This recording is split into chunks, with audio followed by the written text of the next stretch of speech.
দৌর সালাউদ্দিন থেকে দৌর আব্দুল্লাহ নাকি দৌর হাসনাত আব্দুল্লাহ আর দৌর হাসনাত আব্দুল্লাহ আর লকডাউনে আওয়ামী লীগের ব্যাপক সফলতা, ঘুরে দাঁড়িয়েছে আওয়ামী লীগ। এই ব্যাপারে আজকে আপনাদের চাঞ্চল্যকর কিছু তথ্য দিব যে কিভাবে এই ঘটনাগুলো ঘটল।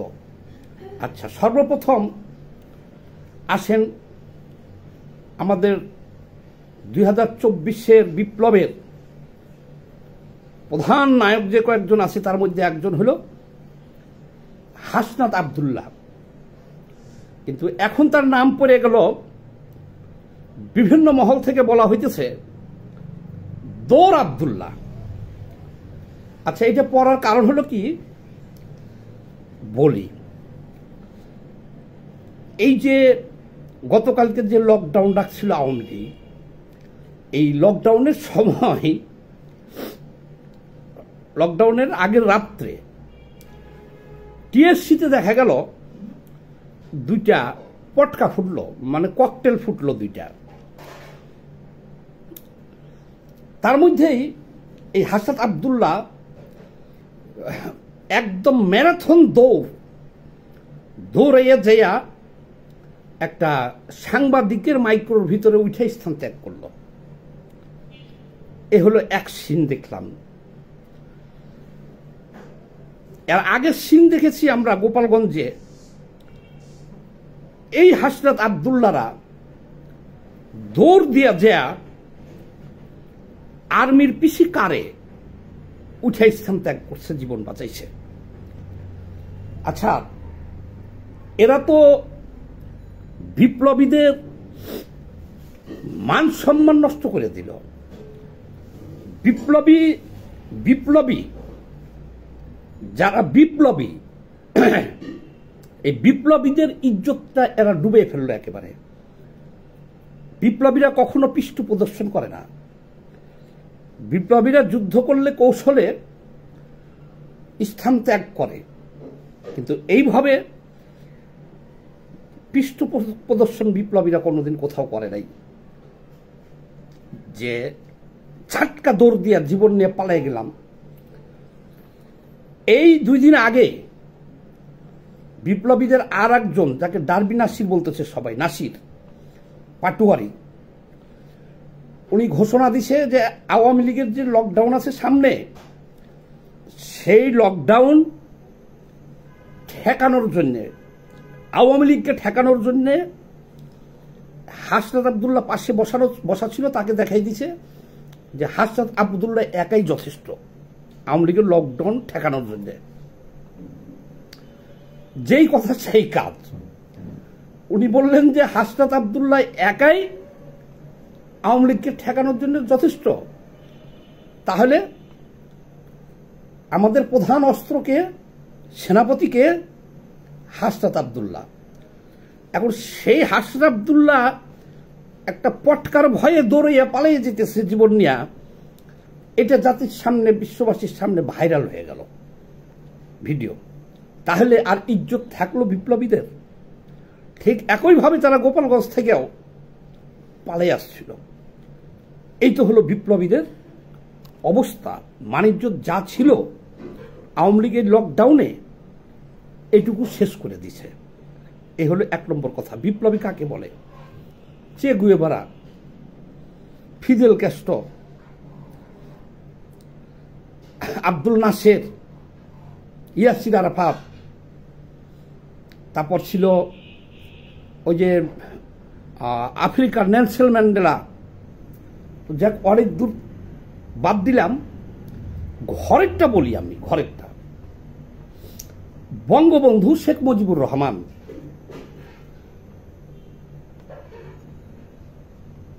ওনার বাড়িতে 15ই আগস্ট রাত্রে যে সেনাবাহিনী ঢুকছিল, হামলা করলো এবং গোলাগুলি হইতেছে এবং তার পরিবারের সবাইকে মেরে ফেলছে, এটাও বঙ্গবন্ধু জানে যে তার পরিবারের পাশের ঘরে গুলি চলতেছে, গোঙানির শব্দ হইতেছে, কান্নাকাটি হইতেছে, অনেকে গুলি করে মেরে ফেলছে।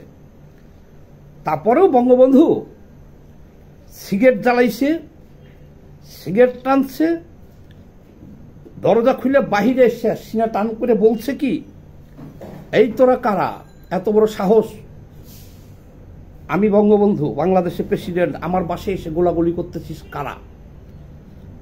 এতটুকু বলছে। তারপরে তাকে গুলি করা হয়েছে, গুলি করা হয়েছে। কিন্তু সে একজন বিপ্লবী ছিল, গুলি খাইছে কিন্তু বুকে খাইছে।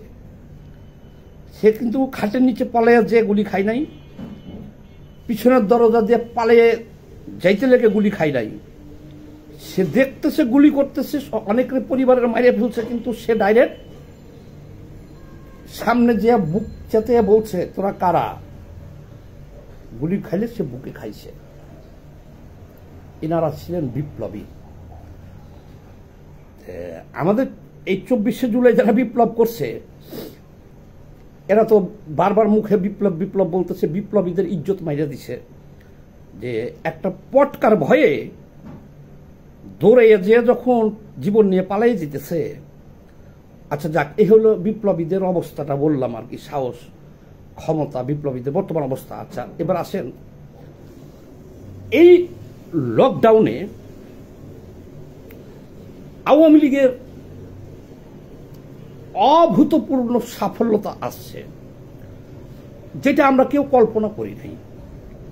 আমি মনে করছিলাম যে যেহেতু আওয়ামী লীগের কোনো নেতৃবৃন্দ এখন দেশে নাই, এক নম্বর কথা।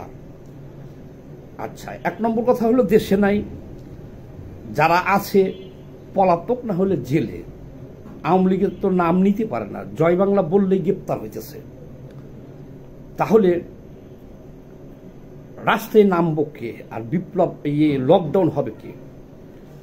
কিন্তু আমার মনে হয় আওয়ামী লীগও এতটুকু আশা করে নাই যে এত কড়াকড়ি লকডাউন বা এটার প্রতিক্রিয়া হবে। আওয়ামী লীগের এই লকডাউন এই দেশের, সারা দেশের 18 কোটি মানুষকে একটা টেনশনে ফেলে দিয়েছিল এবং নাড়াচাড়া দিচ্ছে সবাই। কিন্তু আমি মনে করছিলাম সরকার এটা রেসপন্স করবে না, বিএনপি জামাত সহ এনসিপি এরা কেউ এটার নামও নিবে না, যে বিদেশ থেকে অনলাইনে ডাকছে ডাকুগা।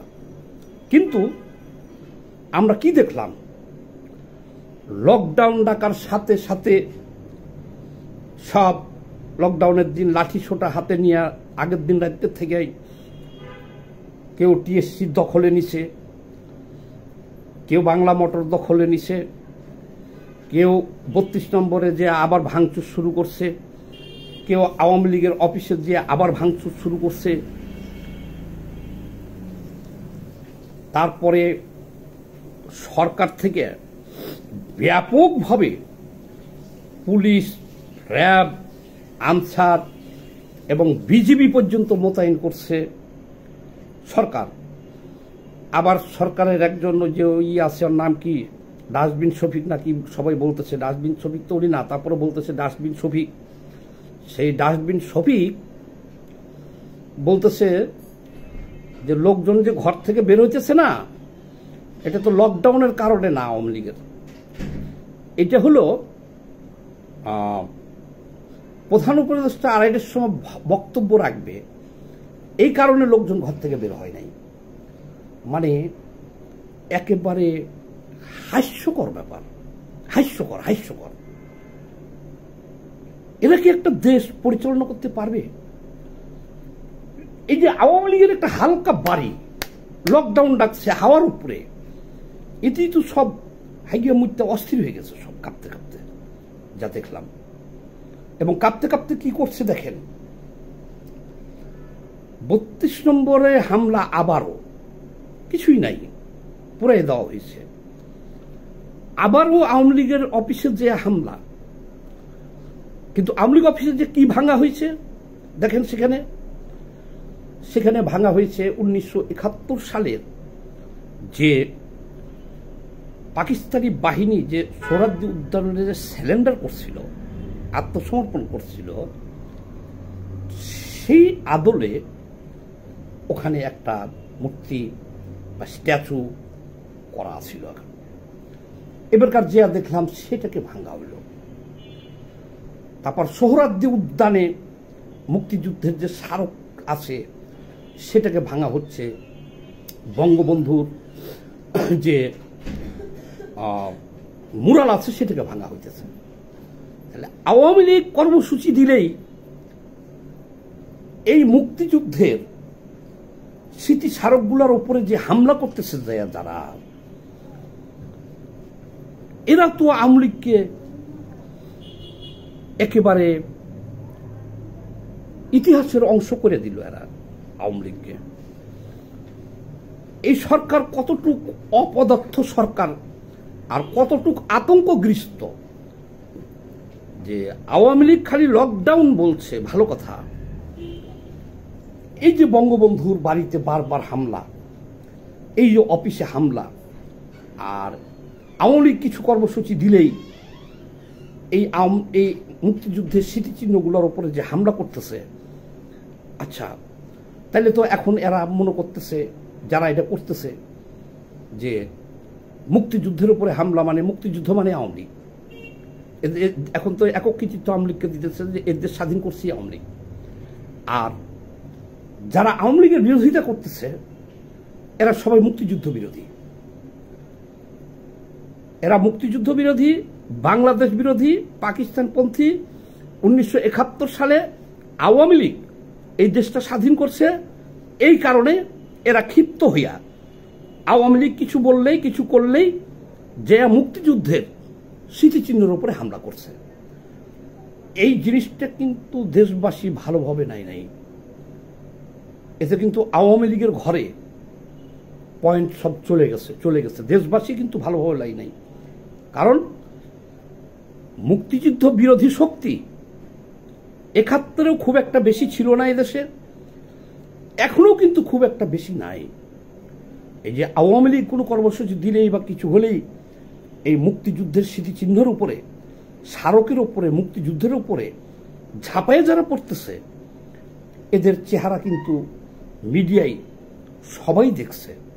এবং এতে কি হইতেছে, সারা দেশের মানুষ এখন মনে করতেছে যে এই অভ্যুত্থান করছে মুক্তিযুদ্ধ বিরোধীরা, এবং এখন এই মুক্তিযুদ্ধ বিরোধীদের হাতে ক্ষমতাটা চলে গেছে। এই জিনিসটা কিন্তু এস্টাবলিশড হয়ে যেতেছে, কথাটা মনে রাখবেন। আবারও বলি যে আমি এখানে একটা ছেলে ক্লাস 9-এ পড়ে, সরকার কতটুক আতঙ্কিত আর অপদার্থ, সে বঙ্গবন্ধুর বাড়িতে যে একটা এক টুকরা ইট নিয়ে ব্যাগে রাখছে, আর তার ব্যাগে মুক্তিযুদ্ধের উপরে 2টা বই আছে। তাকে পুলিশে গ্রেপ্তার করছে। সে শুধু এখানকার না, সে সারা দেশে ঘুরে ঐতিহাসিক স্থানগুলোর স্মৃতিচিহ্ন বাসায় নিয়ে যা সংরক্ষণ করে। সে দেখলাম আজকে অনলাইনে তার বাসায় যেগুলো সংগ্রহ করছে, সংগ্রহশালা থেকে সব দেখাইল। তাইলে মনে রাখবেন যে যতবার এই বঙ্গবন্ধুর বাড়িতে হামলা হবে, যতবার মুক্তিযুদ্ধের স্মৃতিচিহ্নের উপরে হামলা হবে, তত আওয়ামী লীগ শক্তিশালী হবে এবং দেশের মানুষের সহানুভূতি পাবে হলো আওয়ামী লীগ। এ তো গেল একটা। এখন প্রতিদিন আমাদের কাছে অনেক লোক সারা দেশ থেকে ফোন দেয়, বিদেশ থেকে ফোন দেয়। তারা দেশে আসলে পারে এই বঙ্গবন্ধুর জাদুঘর দেখতে যাবে। এটাকে এমন পর্যায়ে নিয়ে গেছে এই মুক্তিযুদ্ধ বিরোধীরা। দেশের বিভিন্ন অঞ্চল থেকে আমাদের কাছে যোগাযোগ করে, যাচ্ছে যদি আমরা ছবি তোলার জন্য যাই বা দেখতে যাই বঙ্গবন্ধুর 32 নম্বর বাড়িটা যে পুরাই দিছে, তাইলে কি এখন গেলে কোনো বাধা পড়ব বা কেউ মারধর করবে বা পুলিশে গ্রেপ্তার করবে?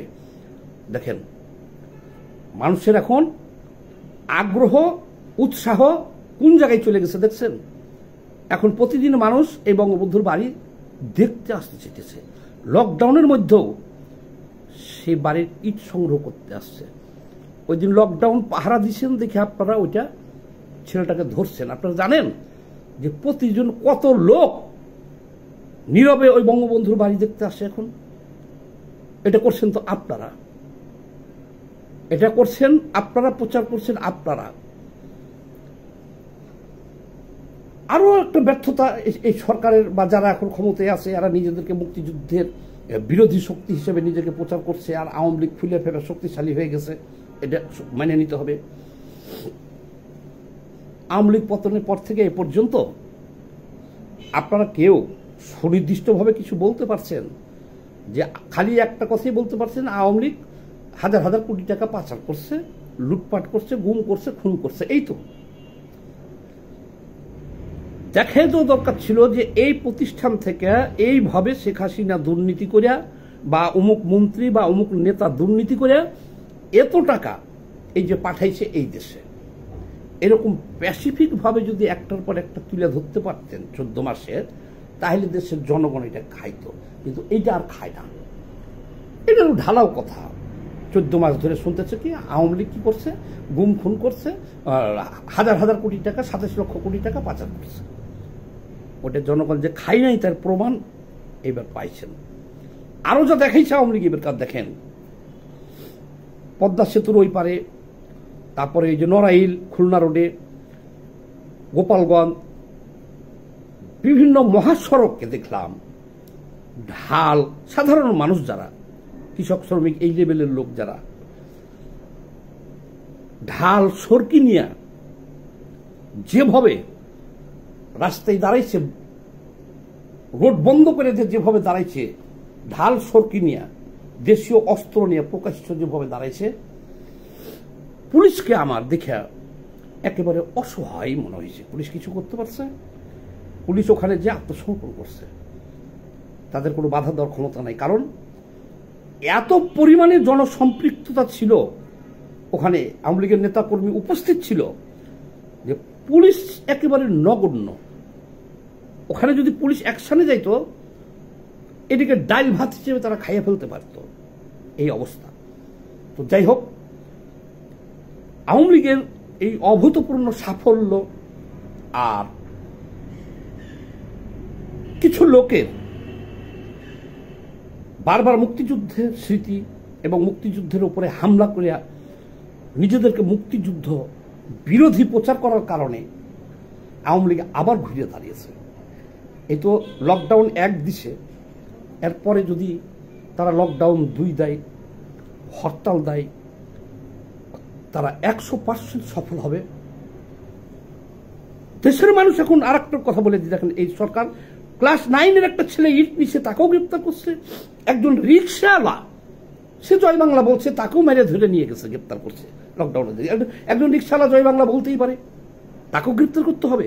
অর্থাৎ এই সরকার এতই আতঙ্কিত যে এই আওয়ামী লীগ কোন দিক দিয়ে আসে, কোন দিক দিয়ে আসে, কেমনে ধরে আওয়ামী লীগ। আমরা যারা মনে করতেছিলাম যে আওয়ামী লীগ নাই, কারণ 2024-এর পর থেকে তো আওয়ামী লীগদেরকে মারা হয়েছে, গ্রেপ্তার করা হয়েছে, মামলা দেওয়া হয়েছে।